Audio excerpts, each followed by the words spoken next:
Assalamualaikum warahmatullahi wabarakatuh. Baiklah, di video ini kami akan mempresentasikan hasil kerja kelompok kami dalam proyek UAS Etika Profesi kali ini yang berjudul mengenai internet sehat, internet cerdas untuk generasi milenial menurut pandangan Islam. Buat teman-teman, simak videonya, semoga menjadi ilmu yang bermanfaat bagi kita semua.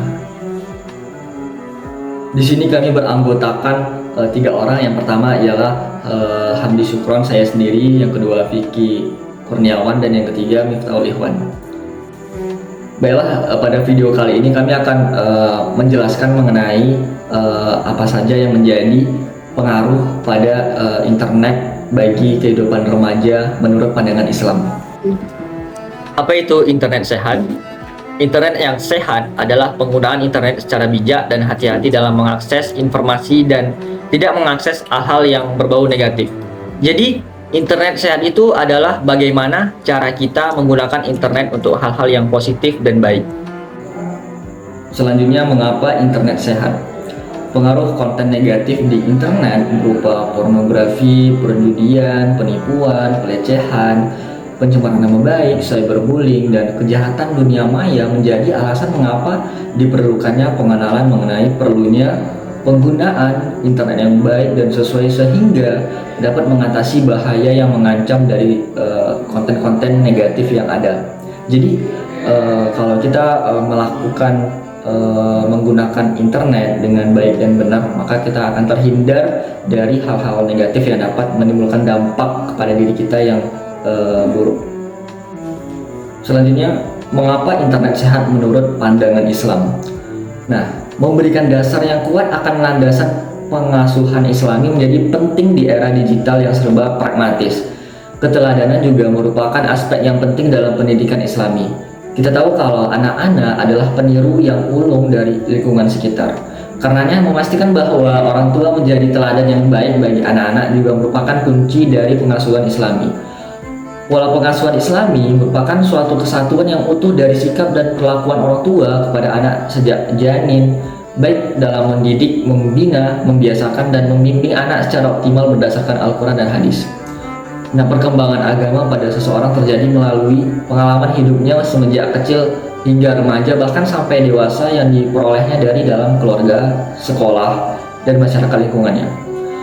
Semakin banyak pengalamannya yang sesuai dengan ajaran agama, akan semakin banyak unsur agama, maka sikap, tindakan, kelakuan, dan caranya menghadapi hidup akan sesuai dengan ajaran agamanya.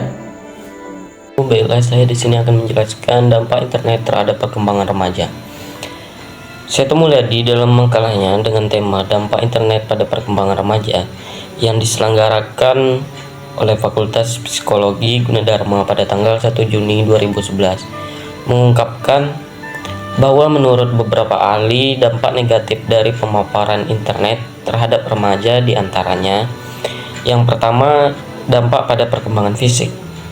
Interaksi remaja dengan internet banyak mengurangi aktivitas gerak karena konsep dari internet adalah memudahkan kehidupan manusia sehingga akan banyak mengurangi dalam bergerak.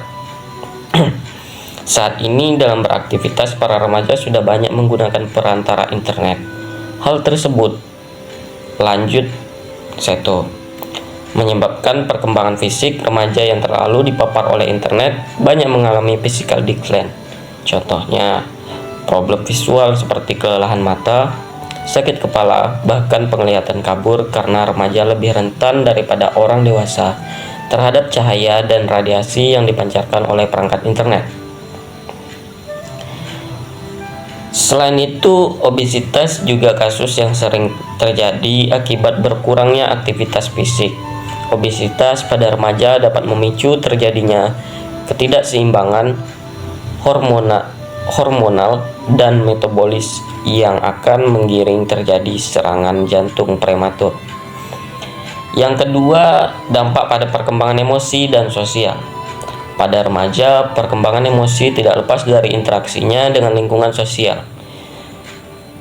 Bila lingkungan sosial yang ada di sekeliling remaja berupa lingkungan sosial yang virtual dan tidak pada kenyataannya, maka perkembangan emosi remaja juga cenderung tidak kuat karena umpan balik dari lingkungan virtual dapat diatur sesuai kehendak individu.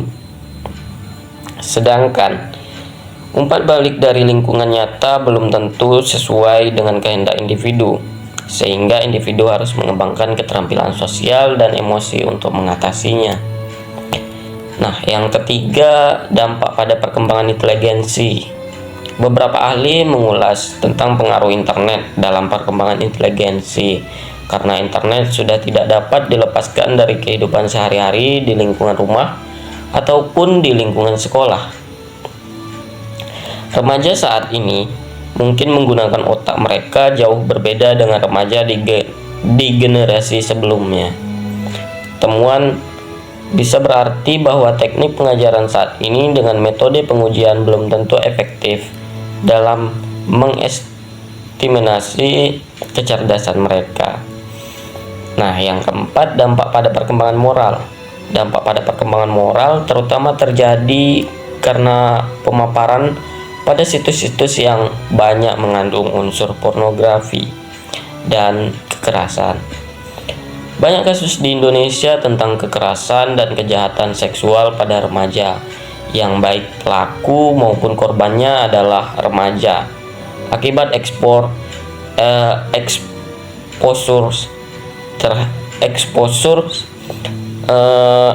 terhadap situs-situs internet yang tidak dikontrol oleh orang tua maupun orang dewasa lain yang bertanggung jawab terhadap perkembangan remaja di Indonesia.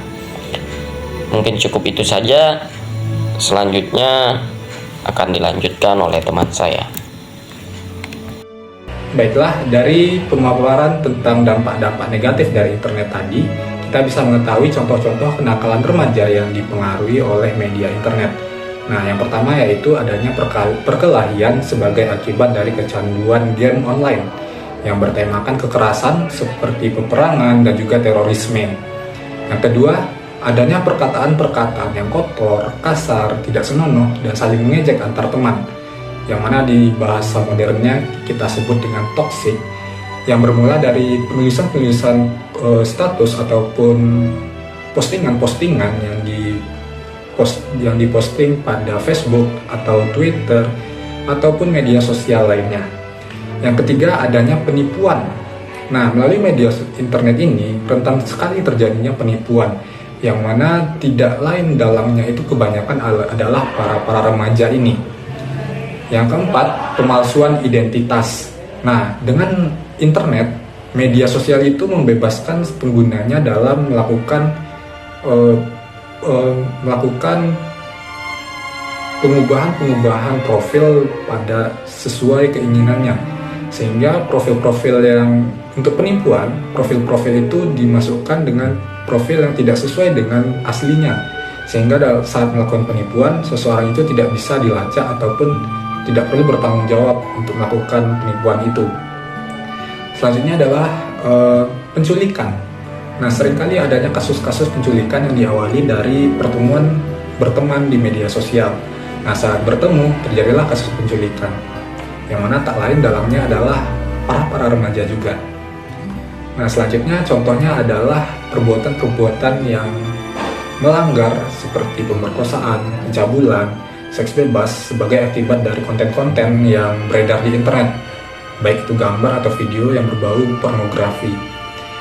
Nah, contoh selanjutnya ada membolos sekolah karena para remaja ini bergadang bermain game semalaman hingga pagi sehingga membolos sekolah, dan juga berbohong kepada orang tua.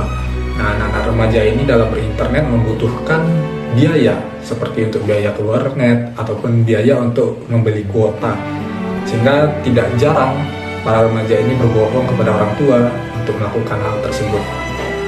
Nah, untuk menghindari dampak-dampak negatif dari internet tersebut, kita bisa memberikan beberapa tips untuk melakukan internet sehat dan aman untuk para remaja.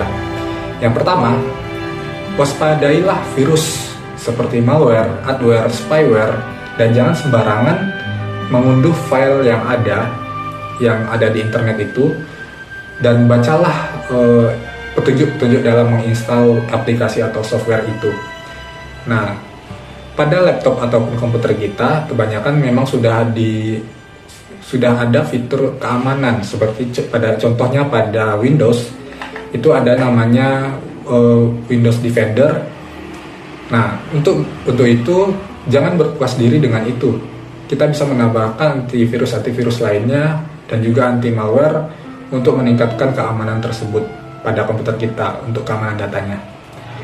Tips yang kedua, batasi informasi-informasi yang bersifat pribadi seperti data keluarga, data pribadi, alamat, telepon, dan lain-lain. Nah, hindari segala sesuatu yang bersifat pribadi tersebut diposting atau dipublikasikan di halaman yang bisa dilihat oleh orang banyak. Nah, jadikan data-data pribadi dan data-data keluarga itu sebagai hal yang private, menjadi hal yang diprivasi hanya untuk kita. Yang ketiga, berpikirlah terlebih dahulu sebelum memposting suatu konten. Think before posting. Pastikan foto atau video yang ingin diposting itu tidak merugikan diri sendiri ataupun merugikan orang lain. Sehingga kita nanti di sini kita bisa contohnya banyak kasus-kasus dari pelanggaran UU ITE di Indonesia. Nah, sebagai contoh adanya seseorang itu memposting ke dalam media sosial. Nah, ada beberapa pihak yang tersinggung. Nah, sehingga tahap selanjutnya adalah si pelaku ini klarifikasi ke media sosial. Nah, banyak kasus-kasus yang terjadi seperti itu yang kita temukan di media sosial. Nah, jadi berpikirlah dulu sebelum memposting. Tips selanjutnya adalah jangan merespon pesan-pesan atau spam yang kita tidak ketahui sumbernya. Contohnya adalah kasus-kasus yang baru-baru ini terjadi. Ada chat ke WA yang mana mengatakan bahwa ia adalah dari kurir paket, yang mana dia mengirimkan file dengan ekstensi aplikasi yang katanya itu adalah resi dari paketnya. Nah, jangan coba-coba download dan install aplikasi tersebut, karena aplikasi tersebut adalah aplikasi yang bisa merugikan kita. Aplikasi itu akan bekerja di balik layar, di mana nantinya dia akan membuka mobile banking si korban dan juga mengambil uangnya dan mengirimnya ke rekening milik si pelaku. Nah, banyak korban yang juga banyak yang telah menjadi korban dari kasus-kasus ini. Jadi berhati-hatilah dalam menginstal aplikasi-aplikasi dari pihak-pihak yang tidak diketahui. Tips selanjutnya adalah jangan mengakses konten-konten ilegal seperti pornografi, perjudian, rasisme, dan juga pelecehan SARA. Ini adalah langkah awal kita dalam menggunakan internet secara sehat. Tips selanjutnya adalah manfaatkan blog-blog gratis yang di internet dengan baik. Banyak blog-blog yang ada di internet yang dapat kita pergunakan secara bebas dan juga bisa mendukung dalam proses pembelajaran dan juga dalam pekerjaan kita. Gunakan itu secara bijak. Jangan gunakan blog-blog yang ilegal, karena banyak blog-blog yang bisa digunakan secara gratis dan aman dan juga digunakan secara mudah. Nah, jangan mengakses konten-konten yang negatif.